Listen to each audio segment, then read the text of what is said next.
Arrête-toi ici, élu de Dieu. Oui, toi. Ce message n'est pas arrivé par hasard. Ces dernières 48 heures, quelque chose n'allait pas. Fatigue étrange, pensée confuse, un sentiment de blocage, comme si tout ralentissait juste au moment où tu allais avancer. Et au fond de toi, cette question: pourquoi maintenant? Pourquoi moi? Élu, ce que tu ressens n'est pas une chute. C'est une interruption stratégique. Tu crois que tu es à l'arrêt. Et si tu es honnête avec toi-même, ce sentiment ne date pas d'hier. Ça fait des semaines, peut-être des mois, que tu observes la même réalité. Rien n'avance comme prévu. Tu avais des plans, des idées, une vision claire. Tu pensais être sur le point d'entrer dans une nouvelle phase, et pourtant, tout s'est figé. Tu regardes autour de toi, et ce qui te dérange le plus, ce n'est pas seulement ton propre ralentissement, c'est la comparaison. D'autres avancent, d'autres construisent. D'autres semblent avoir des opportunités qui s'enchaînent. Et toi, tu es là, bloqué dans une zone floue, difficile à expliquer, encore plus difficile à justifier. Alors ton cerveau cherche une explication logique. Peut-être que tu t'es trompé. Peut-être que tu as mal interprété les signes. Peut-être que tu n'es pas aussi appelé que tu le pensais. Et dans les moments les plus silencieux, une pensée encore plus lourde apparaît. Et si Dieu t'avait mis de côté? C'est précisément ici que le recadrage devient nécessaire. Parce que tout ce que tu interprètes comme un arrêt est en réalité une phase active. Ce n'est pas une pause vide, c'est une construction invisible. Tu n'es pas en train de perdre du temps. Tu es en train de passer par un processus structuré. Un processus qui ne ressemble pas à ce que tu imaginais, parce qu'il n'est pas conçu pour te rassurer. Il est conçu pour te transformer. Ce que tu vis actuellement, ce n'est pas une formation classique. Ce n'est pas quelque chose que tu peux planifier, mesurer ou contrôler. C'est une formation de haute sécurité. Et ce terme est important, parce qu'il implique une chose très précise. Rien n'est laissé au hasard. Regarde bien ce qui se passe dans ta vie. Tes émotions ne sont plus aussi stables qu'avant. Il y a des hauts et des bas que tu ne comprends pas toujours. Certaines choses qui ne t'affectaient pas auparavant te touchent maintenant plus profondément. Et à l'inverse, des situations qui auraient dû te bouleverser te laissent presque indifférent. Tes relations changent. Certaines personnes s'éloignent sans raison claire. D'autres deviennent étrangement distantes. Et parfois, tu as même l'impression que des connexions importantes se coupent au moment où tu en avais le plus besoin. Tes opportunités aussi sont affectées. Des portes qui semblaient ouvertes se ferment soudainement. Des projets prometteurs stagnent. Des réponses que tu attendais n'arrivent jamais. Et enfin, il y a ton silence. Ce silence est probablement la partie la plus difficile à accepter. Parce qu'il ne s'agit pas seulement d'un silence extérieur, c'est un silence intérieur. Tu pries, tu réfléchis, tu analyses, mais tu n'obtiens pas toujours les réponses que tu veux. Tu avances dans une forme d'incertitude contrôlée. Maintenant, regarde ces éléments différemment. Et si tout cela n'était pas des problèmes indépendants, mais un système coordonné? Ce que tu appelles blocage n'est pas un dysfonctionnement. C'est une restriction. Et pas une restriction arbitraire, une restriction intentionnelle. Pourquoi est-ce que quelqu'un limiterait ton accès à certaines choses? Pourquoi ralentirait-on ton avancée alors que tu es prêt à aller plus vite? La réponse est simple, mais difficile à accepter. Parce que ce qui vient vers toi dépasse la version actuelle de toi. Tu penses être prêt, et sur certains aspects tu l'es, mais il y a des couches plus profondes que tu ne vois pas encore. Des réactions que tu n'as pas encore eues. Des responsabilités que tu n'as pas encore portées. Des pressions que tu n'as pas encore ressenties. Et si ces choses arrivaient maintenant, dans ton état actuel, elles ne te construiraient pas. Elles te déstabiliseraient. Alors la restriction intervient. Ce n'est pas une punition, c'est une protection stratégique. On réduit ton accès pour éviter une surcharge.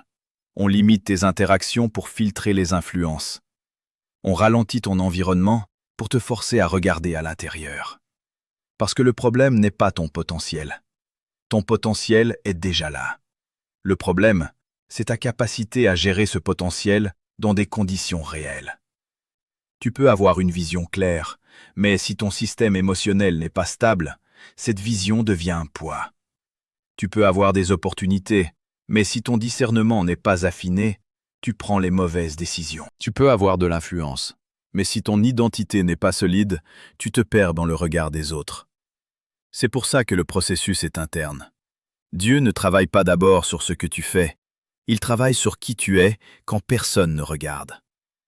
C'est là que se joue la vraie transformation. Parce que l'extérieur peut être trompeur. Tu peux donner l'impression d'avancer, d'évoluer, de réussir. Mais si l'intérieur n'est pas aligné, tout finit par s'effondrer. Alors, au lieu d'accélérer ton extérieur, il fait l'inverse. Il ralentit. Il réduit le bruit. Il coupe certaines distractions. Il te place dans un environnement où tu ne peux plus te cacher derrière l'activité constante. Et au début, ça te dérange, parce que tu es habitué à mesurer ta valeur à ce que tu produis, à ce que tu accomplis, à ce que tu montres. Mais dans cette phase, ces repères disparaissent. Tu ne peux plus te définir par ton activité. Tu es obligé de te confronter à ton état intérieur, et c'est inconfortable. Tu remarques des choses que tu ignorais, des insécurités, des schémas répétitifs, des réactions automatiques. Tu vois des parties de toi que tu n'avais jamais vraiment analysées. Ce n'est pas une régression, c'est une révélation. On te montre ce qui doit être ajusté avant la prochaine étape. Parce que ce qui vient n'est pas seulement plus grand, c'est plus exigeant émotionnellement, plus exigeant mentalement, plus exigeant spirituellement. Et si tu entres dans cette phase sans préparation, tu ne pourras pas la soutenir. C'est pour ça que la formation est rigoureuse. Rien n'est laissé au hasard. Même les choses qui te semblent insignifiantes ont un rôle. Une conversation qui ne se passe pas comme prévu, une opportunité qui disparaît à la dernière minute, une période de doute inattendue. Tout est utilisé. Pas pour te freiner, mais pour te recalibrer. Le problème, c'est que tu interprètes ces événements avec une ancienne grille de lecture. Tu vois un refus, tu penses rejet. Tu vois un retard, tu penses échec. Tu vois un silence, tu penses absence. Mais dans ce processus, ces interprétations sont fausses. Le refus peut être une redirection. Le retard peut être un alignement. Le silence peut être une préparation. Ce n'est pas automatique, mais dans ton cas, ça l'est. Parce que tu es dans une phase spécifique. Une phase où l'objectif n'est pas de produire des résultats visibles. L'objectif est de construire une structure interne capable de supporter ce qui arrive. Et cette construction ne peut pas être accélérée. Tu ne peux pas forcer une maturité émotionnelle. Tu ne peux pas simuler une stabilité intérieure. Tu ne peux pas improviser une discipline solide. Ces choses se développent avec le temps, la répétition et surtout, la pression contrôlée. C'est exactement ce que tu vis. Une pression, mais limitée. Assez pour te faire évoluer, pas assez pour te casser. Et c'est là que tu dois ajuster ta perception. Tu n'es pas en train de stagner. Tu es en train d'être préparé. Tu n'es pas en train d'être oublié. Tu es en train d'être isolé pour une raison précise. Tu n'es pas en train de perdre des opportunités. Tu es en train d'éviter celles qui ne correspondent pas à ton prochain niveau. La différence est énorme, mais elle demande un changement de perspective. Et ce changement ne vient pas automatiquement. Tu dois le choisir. Tu dois décider de regarder ta situation avec plus de profondeur. Au lieu de demander « Pourquoi ça n'avance pas ?», pose une autre question. Qu'est-ce qui est en train d'être construit en moi en ce moment? Au lieu de te concentrer sur ce que tu n'as pas, observe ce qui change en toi. Ta manière de réagir, ta manière de réfléchir, ta manière de gérer l'incertitude. Ce sont ces éléments qui déterminent la suite. Parce que le moment où tout va accélérer va arriver. Et quand il arrivera, tu n'auras pas le temps de revenir en arrière pour corriger ce qui n'a pas été construit. Tout va s'enchaîner rapidement. Les décisions, les responsabilités, les interactions. Et si ton intérieur n'est pas prêt, tu vas ressentir une pression que tu ne pourras pas gérer. C'est pour éviter ça que tu es ici, dans cette phase qui ne fait pas de bruit, dans cette phase qui ne donne pas de validation extérieure, dans cette phase où tout semble lent. Ce n'est pas une erreur, c'est une stratégie précise. Et elle fonctionne, même si tu ne la vois pas encore complètement. Alors au lieu de résister à ce processus, commence à collaborer avec lui. Observe, analyse, ajuste. Utilise ce temps pour renforcer ce qui ne se voit pas, parce que c'est exactement ce qui va soutenir ce qui sera visible plus tard. Et rappelle-toi de ça. Ce n'est pas ton extérieur qui détermine ta préparation, c'est ton intérieur. Et en ce moment, ton intérieur est en reconstruction.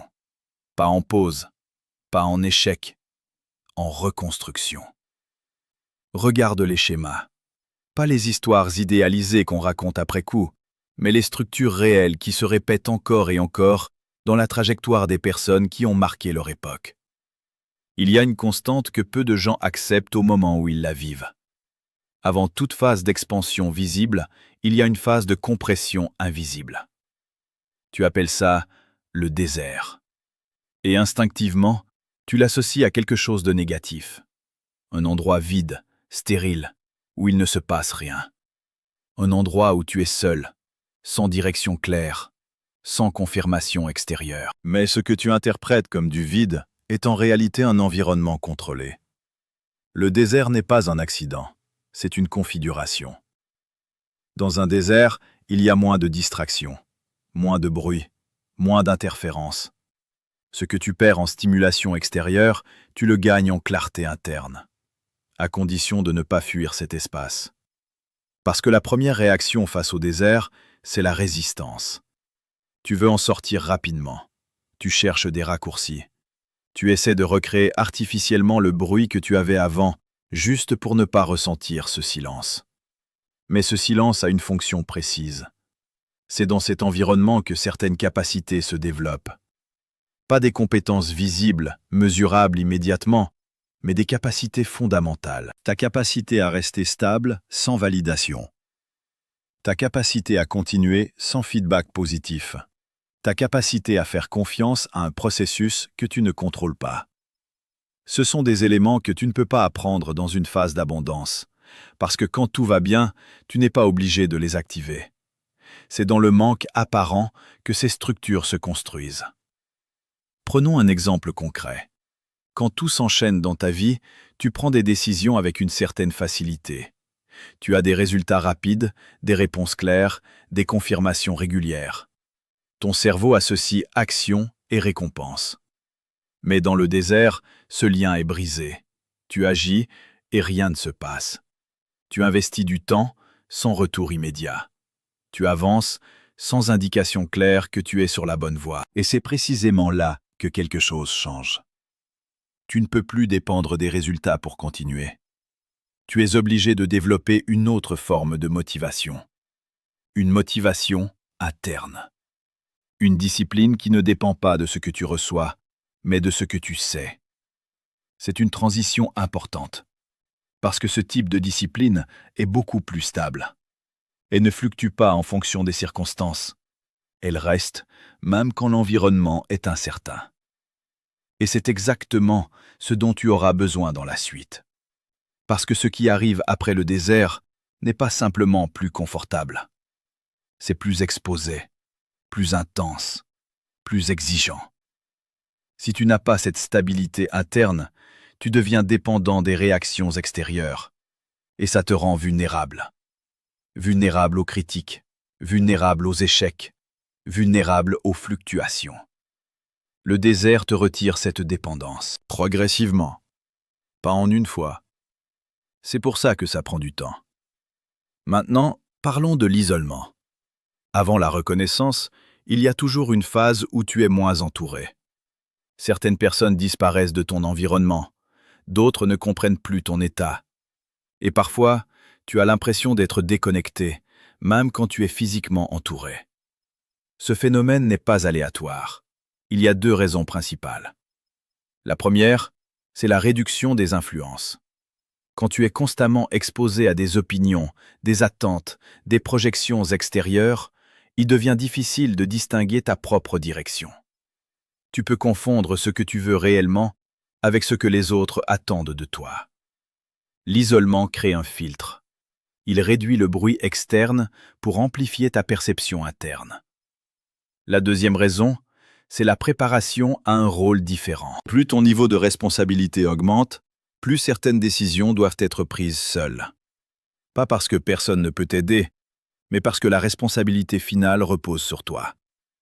Si tu n'es pas à l'aise avec cette solitude décisionnelle, tu vas chercher constamment des validations. Et ça ralentit tout. L'isolement t'habitue à cette réalité. Il te force à réfléchir par toi-même, à analyser sans dépendre immédiatement d'un avis extérieur, à prendre des décisions sans garantie. C'est inconfortable, mais nécessaire. Maintenant, revenons à l'analogie de la graine. C'est une image simple, mais elle contient une logique très précise. Quand une graine est plantée, elle est enterrée. Elle disparaît complètement de la surface. Si tu regardes le sol, tu pourrais croire qu'il ne se passe rien.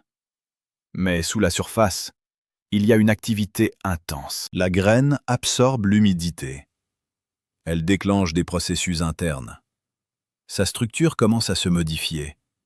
Elle se fissure. Et c'est important de comprendre ça. Pour se développer, la graine doit d'abord se briser. Si elle reste intacte, elle ne devient jamais un arbre. Cette phase est invisible. Elle ne produit aucun signe extérieur immédiat. Et pourtant, c'est la phase la plus déterminante, parce que c'est là que se crée la base. Si cette base est faible, tout ce qui vient après est instable. Maintenant, applique cette logique à ta situation. Tu es dans une phase où certaines parties de toi sont en train de se fissurer. Des anciennes croyances, des habitudes, des mécanismes de défense, des façons de penser qui fonctionnaient avant, mais qui ne sont plus adaptées. Et cette fissure peut être inconfortable, parce qu'elle crée une sensation d'instabilité. Tu ne te reconnais pas toujours. Tu hésites plus qu'avant sur certaines décisions. Tu remets en question des choses que tu considérais comme acquises. Encore une fois, ce n'est pas une régression. C'est une reconfiguration. Ton système interne est en train de s'adapter à un niveau différent. Et comme toute adaptation, elle passe par une phase de déséquilibre. Le problème, c'est que tu veux souvent sauter cette phase. Tu veux retrouver rapidement une sensation de stabilité. Mais si tu forces ce retour trop tôt, tu empêches la transformation complète. Tu restes avec une structure partiellement modifiée, et ça crée des problèmes plus tard. C'est pour ça que le processus prend le temps qu'il prend. Pas plus, pas moins. Exactement le temps nécessaire pour que les changements internes soient suffisamment solides. Maintenant, il y a un autre point important dans cette analogie, la pression. Une graine enterrée subit une pression. Le sol au-dessus d'elle, l'humidité, les variations de température. Ces éléments pourraient sembler hostiles, mais en réalité, ils sont nécessaires. Sans cette pression, certains processus ne se déclenchent pas. Dans ton cas, la pression prend différentes formes. Des attentes non satisfaites, des délais, des incertitudes, des moments où tu dois continuer sans avoir toutes les réponses. Cette pression a un rôle. Elle révèle tes réactions. Elle met en lumière tes limites actuelles. Elle t'oblige à ajuster ton comportement. Sans pression, ces ajustements ne se feraient pas. Parce que tu resterais dans des schémas confortables. Et ces schémas ne seraient pas adaptés à ce qui vient. Maintenant, parlons d'un élément que beaucoup négligent, l'invisibilité. Tu es dans une phase où ce que tu fais n'est pas reconnu, pas visible, pas validé, et ça peut être frustrant. Parce que tu es habitué à associer effort et reconnaissance. Mais dans cette phase, ce lien est coupé. Pourquoi? Parce que si tu continues à dépendre de la reconnaissance, tu construis sur une base instable. La reconnaissance est variable. Elle dépend des autres, de leur perception, de leur timing, de leur compréhension. Si ta motivation dépend de ça, elle devient fragile. L'invisibilité t'oblige à te détacher de cette dépendance, à faire ce que tu dois faire, même si personne ne regarde, à continuer, même si personne ne valide. C'est une compétence rare, mais essentielle. Parce que plus tard, même quand tu seras visible, tu ne pourras pas dépendre uniquement de l'approbation. Il y aura des moments où tu seras incompris, critiqué, remis en question. Et si ton système interne n'est pas solide, ces éléments vont te déstabiliser. L'invisibilité actuelle est donc une préparation. Elle te permet de construire une base indépendante. Maintenant, prends un instant pour relier tous ces éléments. Le désert, l'isolement, l'obscurité, la pression, l'invisibilité. Pris séparément, ils semblent négatifs, mais ensemble, ils forment un environnement cohérent. Un environnement conçu pour une chose précise, ta transformation. Ce que tu vis en ce moment n'est pas une série de problèmes isolés, c'est un processus structuré. Et ce processus a une direction. Même si tu ne la vois pas encore complètement, tu es dans la phase où rien ne se voit, mais où tout se construit. Et c'est exactement ce qui rend cette phase difficile et essentielle. Parce que tu dois continuer sans preuve visible, sans confirmation constante, sans garantie immédiate, mais avec une compréhension plus profonde de ce qui est en train de se passer. Ce n'est pas une question de ressenti, c'est une question de structure. Et la structure est en train de se mettre en place, progressivement, silencieusement, mais de manière irréversible. Ce que tu es en train de construire maintenant ne dépend pas de la visibilité actuelle, mais ça déterminera directement ce qui sera visible plus tard. Alors, au lieu de juger cette phase par ce que tu vois à l'extérieur, commence à l'évaluer par ce qui change à l'intérieur. Parce que c'est là que tout commence. Il y a une partie du processus dont on parle rarement de manière honnête. Pas parce qu'elle est compliquée à comprendre, mais parce qu'elle est inconfortable à reconnaître. Tu dis vouloir avancer, tu dis vouloir évoluer, tu dis vouloir accéder à un niveau supérieur de responsabilité, d'impact, de clarté. Sur le plan conscient, tout est aligné. Ton discours est cohérent, tes intentions sont claires. Mais ton comportement réel raconte parfois une autre histoire. Pas de manière évidente, pas de façon spectaculaire. C'est plus subtil que ça. C'est dans les petites décisions. Dans les moments où tu repousses une action importante sans raison valable. Dans les opportunités que tu laisses passer, même quand elles correspondent à ce que tu demandais. Dans les hésitations répétées, là où une décision ferme serait plus logique. Dans ces micro-choix, il y a un signal. Une partie de toi résiste. Et cette résistance n'est pas un défaut de motivation. Ce n'est pas non plus un manque de discipline pure. C'est quelque chose de plus profond. C'est un mécanisme de protection. Pour comprendre ça, il faut changer d'angle. Arrête de te voir uniquement comme quelqu'un qui veut réussir. Regarde-toi aussi comme quelqu'un qui a construit une identité dans un certain contexte. Une identité avec ses habitudes, ses limites, ses repères. Même si cette identité n'est pas optimale, elle est familière. Et le cerveau humain privilégie le familier. Pas le meilleur, pas le plus efficace, le plus connu. C'est pour ça que le changement réel crée une tension interne. Parce que ce que tu appelles réussir n'est pas juste une amélioration de ta situation actuelle, c'est une transformation de ton identité. Et toute transformation implique une perte. Tu ne peux pas devenir une version différente de toi sans laisser derrière certaines parties de ton ancienne version. Certaines habitudes, certaines réactions, certaines façons de penser. Mais aussi certaines relations, certaines dynamiques, certains environnements. Et c'est là que ça devient délicat. Parce qu'au fond, il existe une forme de loyauté inconsciente. Une fidélité silencieuse à ce que tu étais, à ce que tu connais, à ce qui t'a construit jusqu'ici. Cette loyauté peut prendre plusieurs formes. Parfois, c'est une loyauté envers ton passé. Tu as traversé des périodes difficiles. Tu as appris à fonctionner d'une certaine manière pour survivre, pour t'adapter. Ces mécanismes t'ont servi. Et maintenant qu'ils ne sont plus adaptés, une partie de toi hésite à les abandonner. Parce que les abandonner donne l'impression de renier ton histoire. Parfois, c'est une loyauté envers les autres. Ton environnement, ta famille, tes proches. Même sans qu'ils te le demandent explicitement, tu peux ressentir une pression implicite à rester accessible, compréhensible, au même niveau. Grandir, évoluer, changer. Ça peut créer une distance, pas forcément physique, mais mentale. Et cette distance peut être perçue comme une forme de séparation.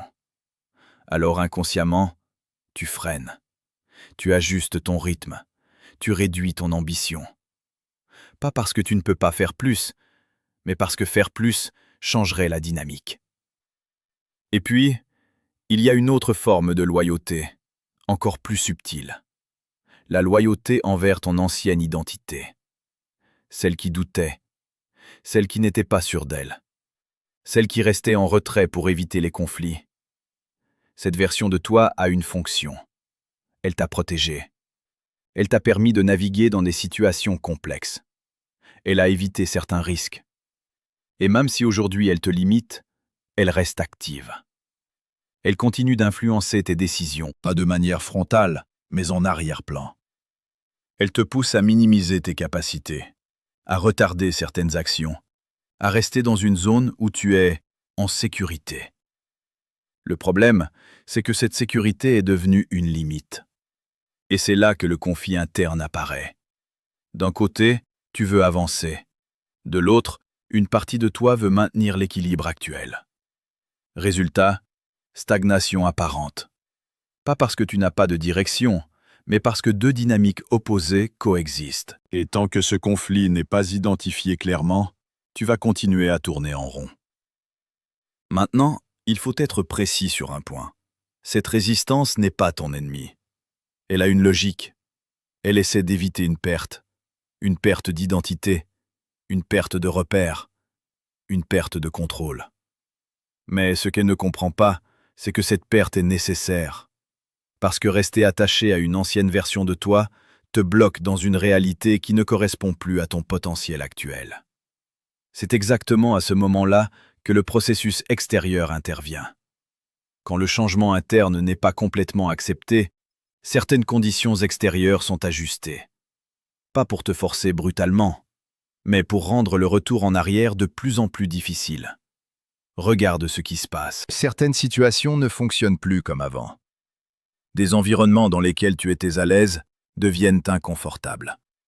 Des habitudes que tu avais commencent à te peser.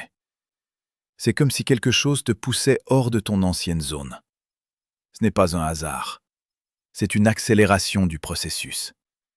Quand tu hésites à lâcher, le système crée des conditions où garder devient plus difficile que laisser partir. Et ça peut être déroutant, parce que tu as l'impression de perdre des repères sans en gagner immédiatement de nouveaux. C'est une phase de transition. Une phase où l'ancienne structure se désagrège avant que la nouvelle soit complètement stabilisée. Et cette phase est inconfortable par définition. Parce que tu n'es plus totalement l'ancienne version de toi, mais tu n'es pas encore pleinement la nouvelle. C'est un entre-deux, un espace instable. Et dans cet espace, les réactions peuvent être contradictoires. Un jour, tu es motivé, clair, déterminé. Le lendemain, tu doutes, tu hésites, tu remets tout en question. Ce n'est pas incohérent. C'est le signe que le système est en train de se recalibrer. Maintenant, il y a un point crucial à comprendre. Tu ne peux pas accéder à un niveau supérieur en gardant les mêmes mécanismes internes. Ce n'est pas une question de volonté. C'est une question de structure.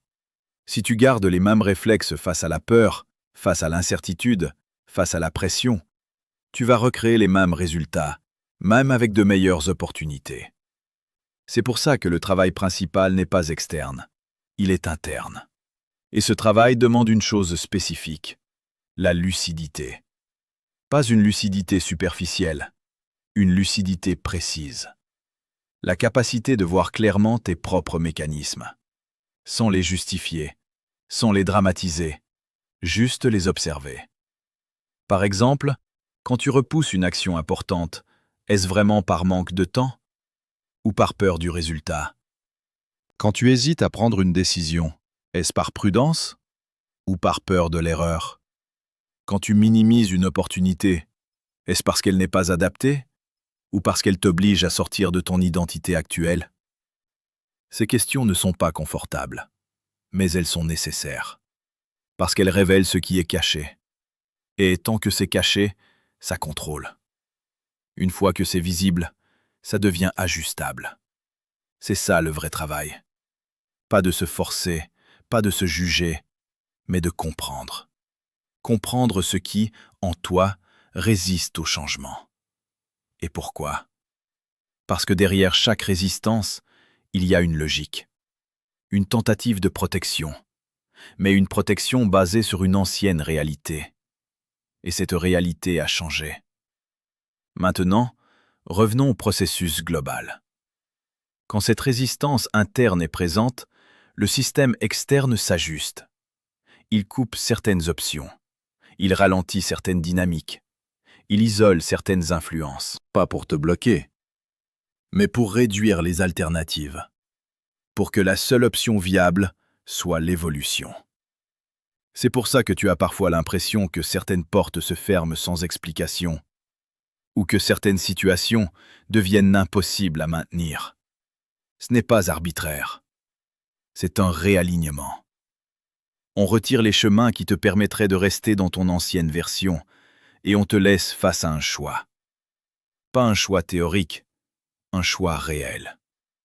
Continuer à résister ou accepter la transformation. Et ce choix ne se fait pas en une seule fois, il se fait dans les détails, dans les décisions quotidiennes, dans les réactions, dans les ajustements. C'est progressif, mais cumulatif. Chaque fois que tu choisis d'agir malgré l'inconfort, tu affaiblis l'ancienne structure.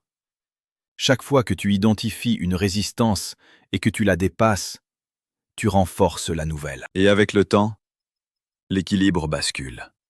Ce qui était difficile devient naturel. Ce qui demandait un effort devient un réflexe. C'est comme ça que l'identité change réellement. Pas en un moment, mais par accumulation. Maintenant, il faut que tu sois clair sur une chose. Tu ne peux pas garder ton ancienne identité et accéder à ton prochain niveau en même temps. Ce n'est pas compatible. Tu dois choisir. Pas dans les mots, dans les actes. Et ce choix implique une perte, mais aussi un gain. Une version de toi plus stable, plus claire, plus alignée avec ce que tu es réellement capable de gérer. Et c'est exactement pour ça que le processus est structuré comme ça. On ne te laisse pas revenir en arrière.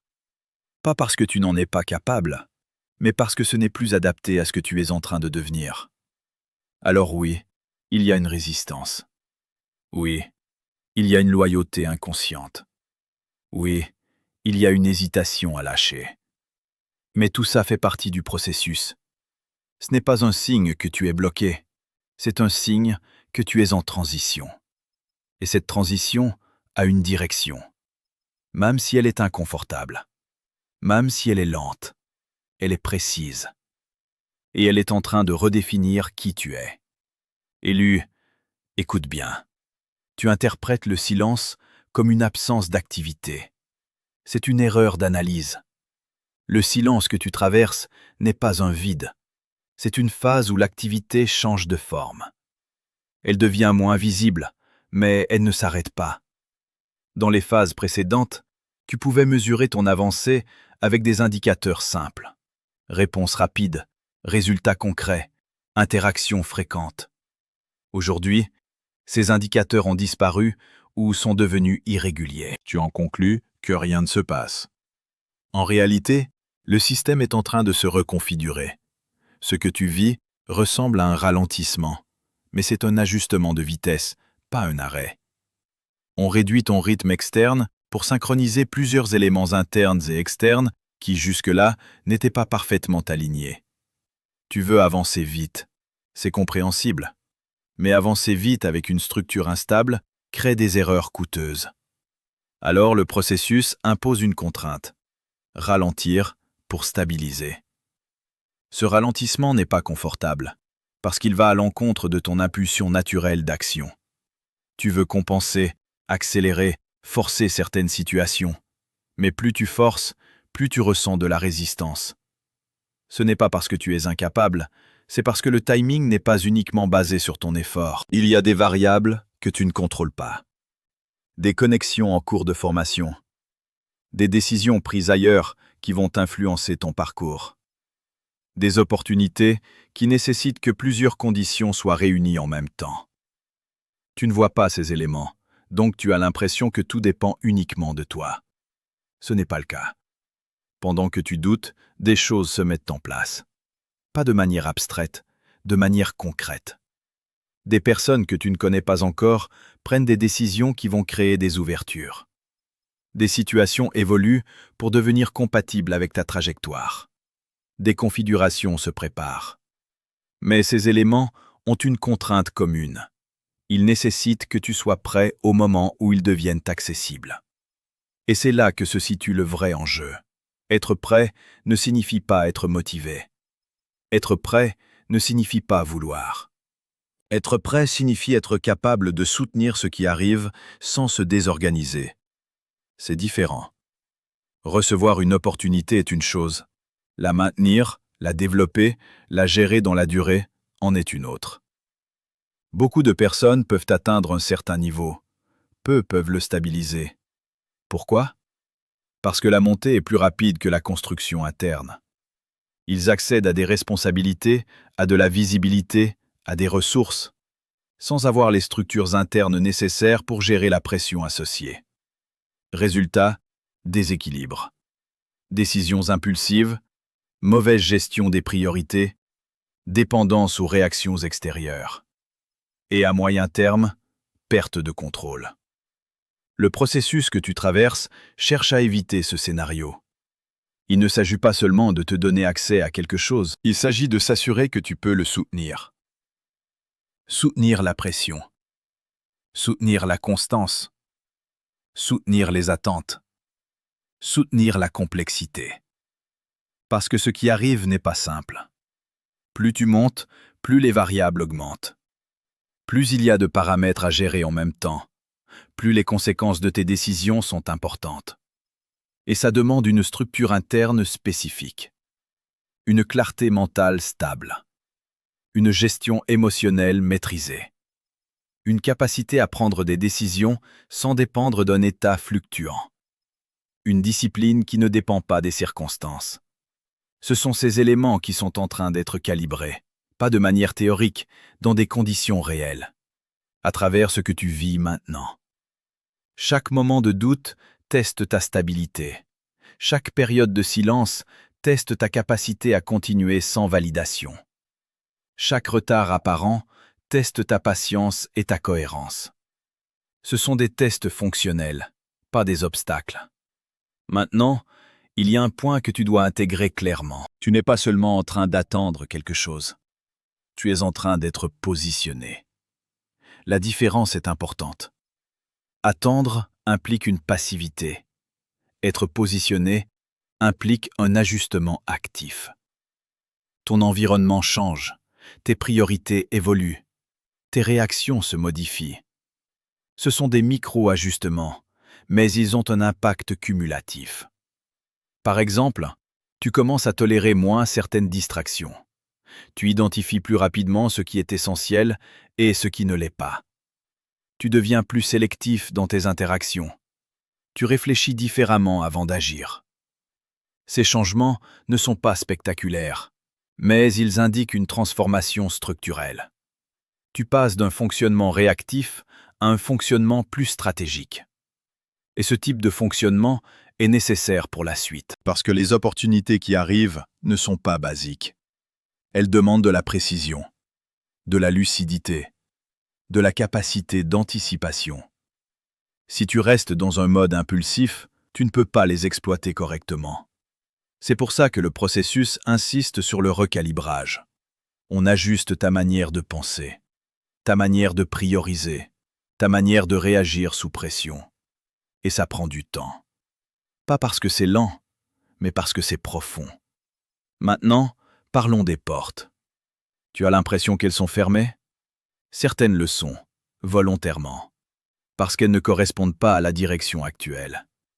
D'autres sont en cours d'ouverture, mais elles ne sont pas encore visibles. Pourquoi? Parce que leur visibilité dépend de ton niveau de préparation. Ce n'est pas une question mystique, c'est une question de compatibilité.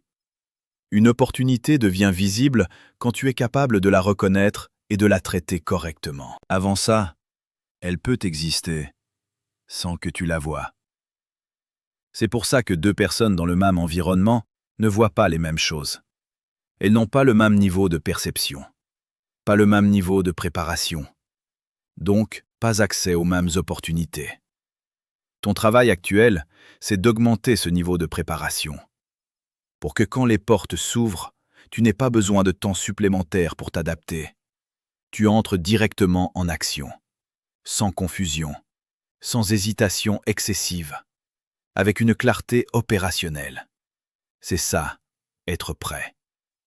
Et c'est pour ça que le processus peut sembler exigeant, parce qu'il ne vise pas une amélioration superficielle, il vise une transformation fonctionnelle. Maintenant, il faut que tu sois honnête avec toi-même sur un point. Si tout ce que tu attends arrivait aujourd'hui, est-ce que tu pourrais le soutenir sur la durée? Pas sur quelques jours, pas sur quelques semaines. Sur la durée, avec constance, avec discipline, avec stabilité. Si la réponse est incertaine, alors le processus actuel est justifié. Pas comme une punition, comme une préparation. Et cette préparation a un rythme précis. Ni trop rapide pour éviter la fragilité, ni trop lente pour éviter la stagnation réelle. Exactement le rythme nécessaire. Ce que tu ressens comme une lenteur est souvent un décalage entre ton impatience et la réalité du processus. Mais ce décalage est normal. Tu vois une partie, pas l'ensemble. Maintenant, reviens à l'essentiel. Tu n'es pas bloqué, tu es repositionné. Ton point de départ n'est plus le même. Tes repères changent. Tes attentes doivent s'ajuster. Tu passes d'une logique d'action immédiate à une logique de préparation stratégique. Et cette transition est essentielle, parce qu'elle détermine la qualité de la phase suivante. Ce qui est en train de se mettre en place n'est pas aléatoire. C'est structuré, coordonné, progressif. Tu n'en vois pas encore tous les effets, mais ils sont en cours. Alors, au lieu de te concentrer uniquement sur ce que tu ne vois pas, observe ce qui change. Dans ta manière de penser, dans ta manière de réagir, dans ta manière de gérer l'incertitude. C'est là que la montée en puissance commence. Pas quand tout devient visible, mais quand ta structure interne devient capable de supporter ce qui va le devenir. Et ce moment est déjà en train de se produire. Alors écoute cette sentence et ne la discute pas. Tu n'as pas été oublié. Tu as été retenu. Tu n'as pas été rejeté. Tu as été protégé. Et ce que Dieu est en train de préparer pour toi va bouleverser ta vie d'une manière irréversible. Pas progressivement, pas doucement, massivement. Mais seulement si tu acceptes de lâcher l'ancien toi. Répète après moi. Je ne suis pas en retard. Je suis en préparation. Je suis prêt à devenir ce que Dieu a prévu. Si tu ressens que ce message est pour toi, écris un seul mot en commentaire. Prêt. Pas pour les autres, pas pour impressionner, mais comme un engagement. Parce que ce moment, ce n'est pas une pause. C'est le début de tout.